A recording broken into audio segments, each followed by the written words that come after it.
to read his profile real quick, just for the record, so that everybody knows this is the Alexis Cruz that they're actually here to listen to. Not some other Alexis Cruz. Right. Alexis Cruz is a veteran actor and writer, director, producer. Starred in the title role in HBO's Emmy-winning P.O.W.E.R, the Eddie Matos story. In The Old Man and the Sea, opposite Anthony Quinn, which is huge. In Larry McMurtry's The Streets of Laredo as Sam Shepard and Sissy Spacek. That's really hard to say. As well as Stargate with Kurt Russell and James Spader, later recurring the role in the hit sci-fi show Stargate Sg-1 in his original role of Skaara. And we can go on more, but the Touched by an Angel, Shark, Castle, Why Do Fools Fall in Love, and of course, Sam Raimi's Drag Me to Hell. I want to start by asking you a question. It's based on something that's on your Wikipedia profile, so it may not be accurate. In fact, probably isn't. Yeah. But we're going to start with it anyway, and that is that you were inspired to go into acting school and such because someone told you you were a bad actor. No. Okay. No. So I'd like to be able to. The nice thing is, like, if this does go on the web, we can disprove something officially. Right. No.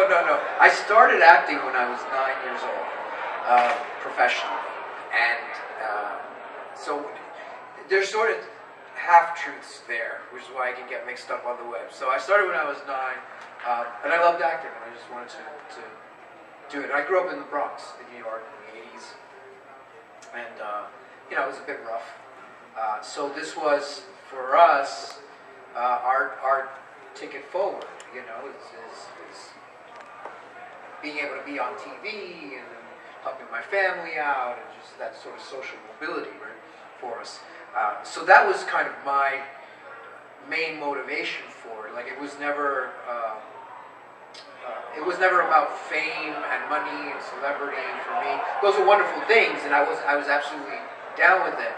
But it was much more about security and respect and peace and dodging bullets and just getting out of that environment. So for me, it was very much a truism, as people say that the theater saved my life in very literal ways. And then it went on from there. So then what ended up happening in terms of acting school was there was a show called Fame, which was about this high school, this public high school in New York, that trains actors, dancers, musicians, visual artists, singers, and it's one of the most reputable, best vocational schools in the country and in the world for young people. And it's had an illustrious legacy and history. And so when I was a kid, I'd heard about this, and I saw the movie Fame and the TV show Fame. And when I found out that it was a real place, I was like, oh my God, I gotta go to this place, right? And I knew too that even when I was a little kid, I knew that there was a certain time I had to be cute, right? And after that, I had to figure out what I was doing if I wanted to actually have a career in this. So it made sense to go to this school. So I auditioned for this school. I got in. It was all great. The second part of that story was I was doing a film called Rooftops, directed by Robert Wise. Robert Wise directed The Sound of Music, Invasion of the Body Snatchers, like a Tutty's classic, super famous, iconic director. And this was one of my first movies, not my first, but one of my first, and certainly my biggest role at that point. And I was auditioning callback after callback after callback and multiple screen tests, and it was just this grueling process. And Robert Wise sat me down, 13 years old. I started school, I was going to start that fall. We were shooting during the summer. And Robert Wise sat me down, and he liked me. Obviously, he gave me the role, but he goes, I don't think you're a very good actor, but I'm going to give you the part. I was like, okay, man. Like, yeah, thanks. I'm like, well, that's great, because as soon as we finish this movie, I'm going to acting school, so I'm sure we'll work that out. And then it worked out great. And what was that experience like? I mean, was it like the TV show? I mean, was Fame, the TV show, like your experience there? It actually really was. Yeah. It very much was. And we did have singing and dancing in the hallways. Obviously not as choreographed. Like the dance majors had their choreography, whatever they were working on in this studio. But it was very much like that. And we would be rehearsing all of our stuff in the hallway. And it was just a great place that encouraged that creative freedom, but was also very disciplined, because the teachers there, the faculty in every department, were so dedicated. And it was a grueling process just to be admitted and to stay there. So we understood how special that was, and everybody worked really hard. And we've had some amazing talents and stars come out of that place. So fast forward, what was your first job out of after school? Right after school was, after high school was Stargate.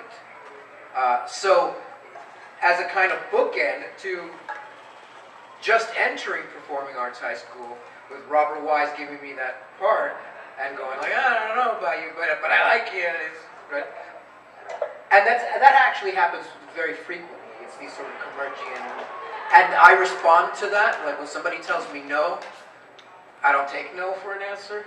So that always just pushed me further, and he knew that about me. So I think that was that. So bookending that, I come out of high school, and I'm like fresh on my A game, right? Like I'd just gone through 4 years of this. I graduated drama honors, and my agent calls me up, and he's like, well, I got this audition for you, and I think we should pass. I just don't think this is going to be really good enough for you. We should pass. I'm like, what are you talking about? And I hadn't worked like in a year, so I was like really desperate. And I was like, what is it? Just, I don't care. I want to audition. And he goes, well, it's this low-budget science fiction movie. It's independent science fiction movie, low budget, and you don't speak English in them. You only have 3 lines, they're not in English. So it's just, you're so much better than this. We want, I don't want you to do this. And I said, screw that. I want to do it. Let me just go in and read, because I want to work. And it turned out to be Stargate. I walked in, and he was right in that I had no lines in English. I had like 2-3 lines in the whole script. And the rest was all pantomime, basically. But because I had just graduated and I was on my A game, like I could talk without talking. Like I had this down, and I'm a very physical actor anyway. So I just went in and nailed it, and met with Roland and Dean, and we got along really great. And slowly, through each audition, each part of the process, it kept getting bigger and bigger and bigger. It was being revealed to me until Dean, brought me to the studio and was showing me all of the art department's designs and what have you. And I was like, what? Indie film? No way! Low budget? What are you talking about? What did I get myself into? This is amazing. And sure enough, the whole experience was just profound, right? I was 19, ready to take on the world, and we did. We did, and we captured lightning in a bottle. Now, when you got called back for the TV show, what was your reaction to that? Because you see all these actors, and okay, this guy's playing Daniel Jackson. That's not James Spader. And, right. Yeah, but Michael was so great. Right. Man, he grabbed it and ran with it really well.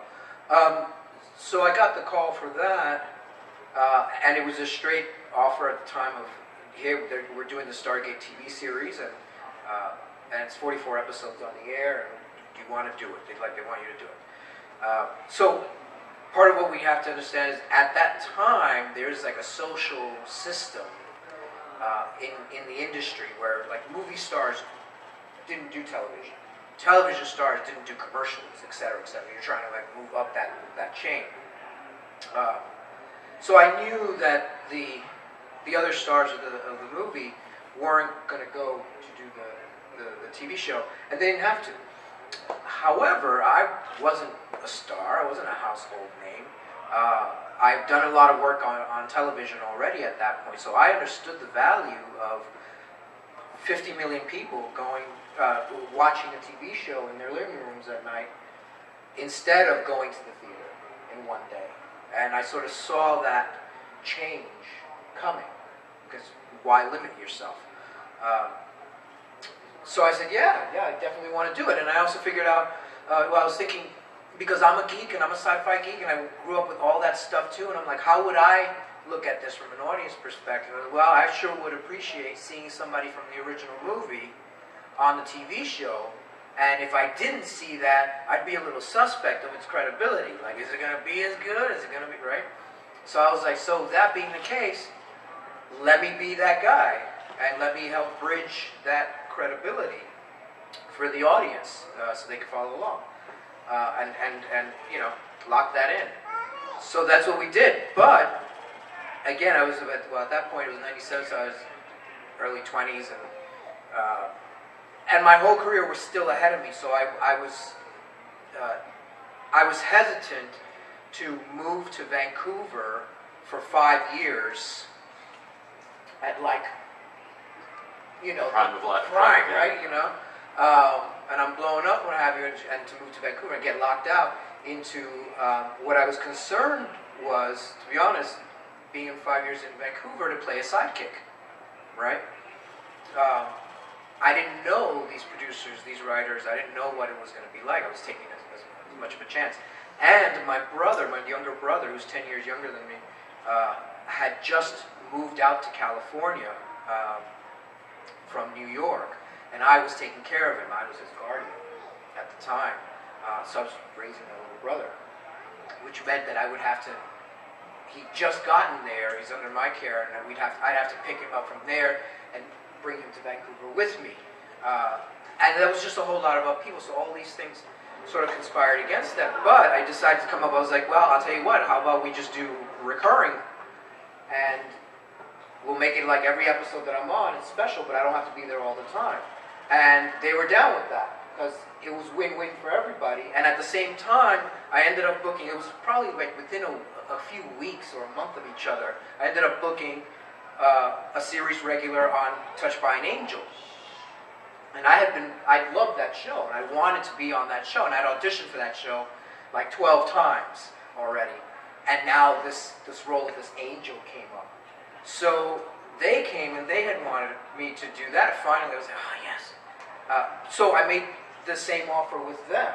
And that way I was able to split my time between both shows and do both shows. And it was win-win-win for everybody during that. I was so lucky and blessed for that opportunity. Cool. Well, you're all here to see him. Any questions? We know you have them. Yeah. One of you is going to have to break the ice here. Well, I think that was a good choice to pick the role, because your character was so iconic, even though it didn't really have a lot of lines. We remembered. At least I did, remembered him. You know, and even though you don't have a lot of lines, acting is, whether it's 40% or 60% of everything else, but it's just speaking. So, right. It was very memorable. Role. So. Right. Well, the way I looked at it was, and this goes for a lot of the kind of work I want to do is, they say a picture is worth 1,000 words, right? So I started thinking about that idea, and I started really looking at it literally. So in our business, if a moving picture was 24 frames per second, right? 24 pictures per second. It's 1,000 words per picture, all right? Per second. Now expand that to a minute, to an hour, to 2 hours. And then I realized that my job is to fill in every single frame, to convey 1,000 words every single frame, 24 words per second. And how do you fill that? And so that became part of my quest and as I was training, coming up and developing my own techniques for the screen to be present. So a lot of the work I do is constantly communicate without having to speak. And I'm one of the few actors I know that I'm perfectly willing to just cut lines if I don't have to say it, because I'd rather show, not tell, and feel in that space. And then you work with your cinematographer and your director and the way they light and the space that's there and how you use the space in a frame. So even if they're shooting us and I don't have anything and I'm just standing there, there's a certain way to do it that you don't get lost, and you can still support the story without taking over the frame too, because it's not like the scene is not about me, it's about you. But I'm in this scene for a reason as well. So you have to find what exactly your role is within that story at any given moment, and then transfer that to the next moment, to the next moment, to the next moment, to the next moment. And thankfully, it seems like audiences are getting it. It's not sort of consciously or intellectually like that, but the effect has come through. and it makes for a memorable performance, even if you don't know why. You know, that's sort of the science underneath the art that I go with. We rooted for the character. I know I did. Yeah. He's going to live. He's going to live. You know, so we got that. Yeah. You know, and so I think you portrayed that. We got close to the character. Yeah. That's Yeah. what I think that's important. Absolutely, I agree. Well, and also Skaara was special, I think, because what I wanted to do with it is I wanted to really explore the archetype that he was, because he really is historically an archetype, right? He's the young ingenue kid becoming a warrior. You're like catching him right at that rite of passage, right? That everybody goes through in some fashion. So that identity, that archetype, I wanted to create that and show that. And at the same time, I was 19, right? So I'm just going through it for the first time myself, or at least in a public vehicle. I mean, I grew up kind of quick, anyway. But that was what I wanted for Skaara. So there was an innocence to him, but he was strong because he wasn't naive either.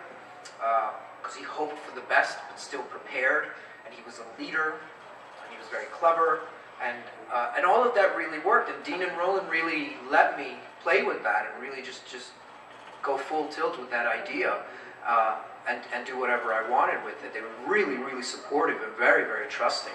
And so was Kurt and James, and really like everything, the entire cast crew were just so supportive of that.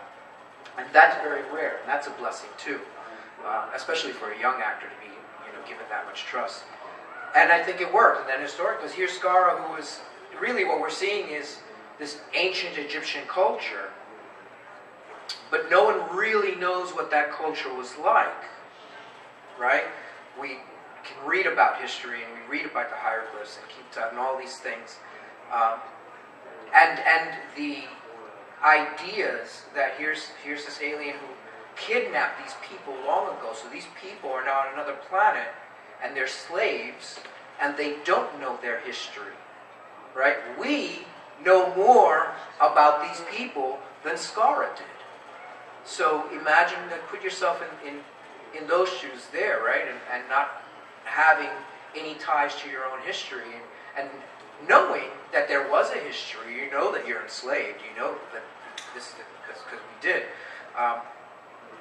And then being awakened to it. So that movement that the show, that the movie portrayed was important to me as well. And I wanted to really honor that as we went through it. And it worked, and it was just had a great time doing it. It was a relatable character. And did you know the Emmert brothers, how big they, because they were big when they did that. It was Roland Emmerich. Right. Yeah. They were, have they had success by that? Well, yeah, they had done Universal Soldier previously, Okay. which was very successful. Oh, yeah. Very, very successful. So did you know that they were good producers and... No, I didn't. I didn't actually.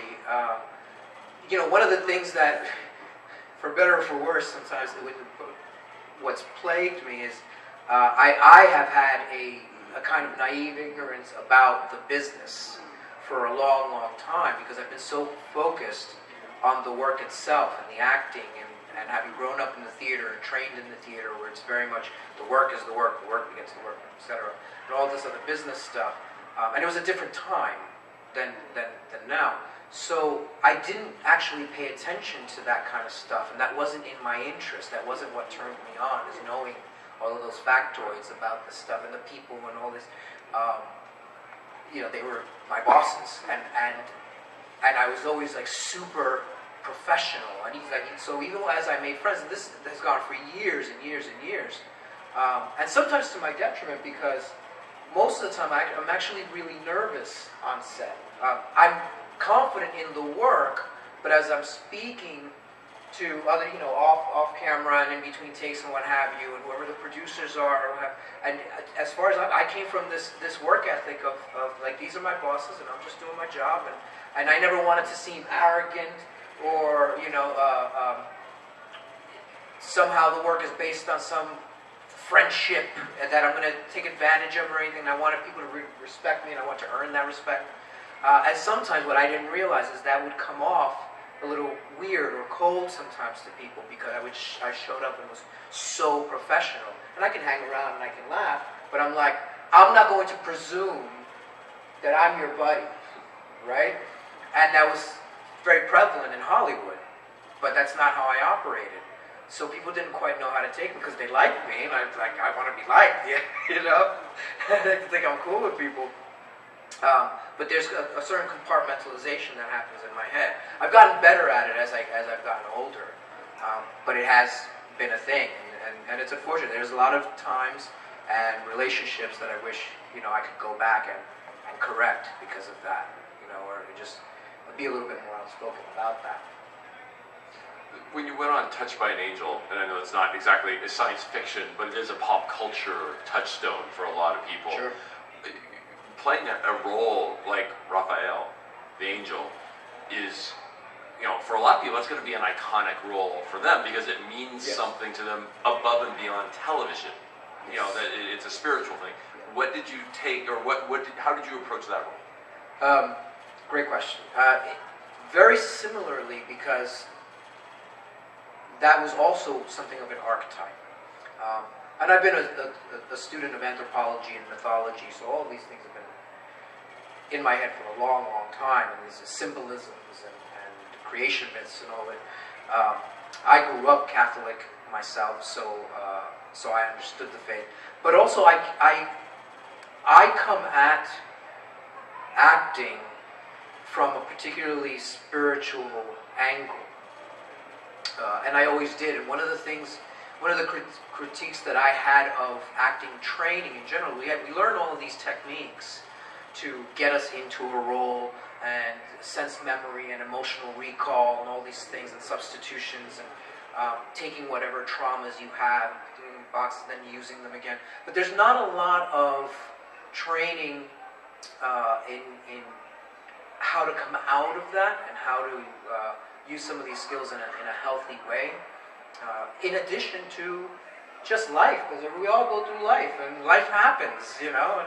And so here are actors who are people just like you guys, but we can't get over it. We have to, in fact, put it in a box and carry it with us, right? The common health wisdom is get over it, figure it out, work it out, and move on so you can have a happier life. We don't want to have happier lives, right? So it's this strange thing, because I have to have this stuff for you. So I saw that problem, and for me, my way of solving it was coming at it from a very spiritual perspective. So all of the training, I really came at it almost like a monk. It was very ascetic, and you know, like I consider myself a Jedi and these kinds of things. So one of the common questions we get is people will say, especially young actors, "Oh, I want to be an actor because I get to play other people," right? But really, the truth of it is that the best performances, the best characters, are not other people so removed from yourself, because it's all fictional contexts, and it has to be fueled by something. So people go, "Well, if you're playing so many different characters, how do you know who you are?" And if you're a child growing up in this business and being an actor, double time, how do you know who you are, right? What is your identity? And it can be really weird growing up that way. So for me, I sort of tackled that by having this understanding that I am then all of the spaces in between, right? So here's a character, and this is another character, and this is another character, and rather than getting lost as these characters, subsuming my identity in them, I was like, I'm all of this. I keep these things together. All the space in between is not dead air. This is my spirit, and this is my soul. And at the same time, I have this belief that, like, I believe in a greater unconsciousness. I believe in universal forces. So the human soul, to me, is like a prism, right? It's like a crystal. And I believe we have the capability and the capacity and the hidden knowledge of everything that has come before us, and everything that could be. So when you have a character and you're filling it, you are the engine of that reality, because it's just a bunch of fake facts, you know, that you're constructing. But the soul is giving that life, right? So Skaara is not real, but he became real, not because I put on a costume, but I inhabited it. I allowed him to borrow my soul. And then with P.O.W.E.R in Sg-1, where he's the bad guy, they're literally nemesis. And it's the same thing. P.O.W.E.R still borrowing my soul. But as a craftsman, I sort of figured, like, this is the prism, and at any given point, all I have to do is just tilt it a little bit. And light will refract off of that. I'm speaking metaphors here, but light refracts off of that, so you get a different perception of what's happening. And then I change it again, and I change it again, and I change it again, and I change it again. And that doesn't harm the me that I am. It utilizes the me that I am without getting broken, right? Because I'm really taking advantage of the context around me in the story and in my peers and in the story that we're all trying to tell together. And you can come up with you still have authenticity in your work doing that. So that helped a lot. So, Touched by an Angel, all of that just came together for that experience with Raphael, to be very honest, right? And the story with Raphael was, because the sort of cosmology that Touched by an Angel had was that, it was sort of the idea was, God has a bureau. Is sort of how he runs the world, and there's different departments, and we're all caseworkers, right? So Raphael was specifically this angel of lost causes. He was considered special forces. When people had sort of already gone to this bad place, he was already on the other side, right? And he, like these rescue troopers, right? You go in, you get your pilots, and you pull them out. That was Raphael. That's what he was created to be. Which is why every time he showed up, he was already there. By the time Monica and Tess had gotten to this, he had already scouted it out. And so part of the concept that I wanted to do with that, it was make him a sort of Mercury, Hermes type archetype, to sort of tie that together. This jack of all trades, this master of 1,000 faces, right? And that became very fun for me to do, but I always felt a real nobility in that, because Monica was very much sort of the face of that bureau, and she was a healer, but I was a rescuer. That's what Raphael represented. And I think people caught on to that too. And it let me go episode by episode as a kind of the same character playing different characters and still in service to humanity, right? And I just got a thrill out of that. And it helped me in my own life, because I was going through a lot of questions, and there was a certain period when I had a crisis of my own faith. And that experience with Touched by an Angel really got me through it, because there was a point where, as I was questioning things, and then here I am on this show, and the responses and the support that I was getting, and I was like, oh, okay, I got picked for the team, right? So like when you play softball, and you know, like, who's gonna get picked for what team? Like, oh, what team am I playing for here? Like, okay, oh shoot, thank God. But do you guys have any more questions? It's okay if you don't. I never realized that what you were saying about, you can't leave it, you take that with you. Yeah. Your own emotions. I never even realized that. Oh yeah. So that has to be difficult. You have to keep it with you, so then you can give the audience, Yeah. those other characters that you're going to play. I never thought about that. Oh yeah, That's really interesting, yeah. it's a very challenging I would think so. cross to bear, burden. But that said, we do have tools for that. I would love for these tools to be spread more, so that the average person who's not an actor can benefit from them. Yeah, And I think it would be very helpful. And it's slowly, it's out there. But yeah, it can be very challenging to do all of that because we have to constantly be vulnerable. So it sort of leads to another idea of, people give credit to thick-skinned people, right? We can't be thick-skinned, but we can't afford to be snowflakes either, right?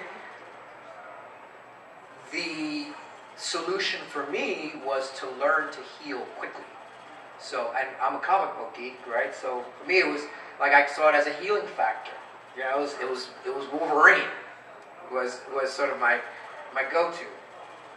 So I don't wear armor in my life, right? I'm not this calloused, hard person. I'm not cynical, a little jaded, but not cynical. I don't wear armor. My skin isn't thick. I feel everything. But my empathy is sharp, and I heal quickly. Go, okay, take the hit, heal it. Take the hit, heal it. Take the hit, heal it. But at this point, I've been acting 30 years, my systems are all wired to take all these things and put them in a box somewhere, So it's kind of on automatic. I wouldn't recommend it necessarily to people right away. It takes time, and it hurts growing. In that sense, that's for everybody. Growth can hurt, but you have to do it, right, to be better for it. For me, it's just sort of an auto system now, and I really enjoy life more for it. Because I don't have to, I can be discerning about my experiences, but I don't have to be afraid. And that's an amazing freedom now, not being afraid. Well, before we let you go back to your booth, because I want you to finish strong on the end of the con, let us know what are you doing now, where can people find out what you're doing, what's going on in Alexis Cruz world. Sorry, looking at Ernie Reyes and Alexis Cruz. Well, you can find me on Facebook is my main platform. I'm on Twitter as well, Alexis Cruz 929, also on Facebook, Alexis Cruz 929. I don't use my Twitter too often because I like to talk.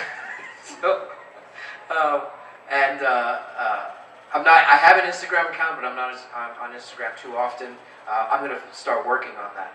In the meantime, I live in New York now, and I've been doing theater. I'm doing a few off-Broadway shows and doing a lot of voiceover work in the meantime.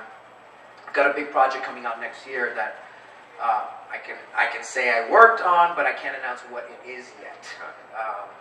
Can you say the genre? It's pop culture. Okay. Yeah, and it'll be pretty big.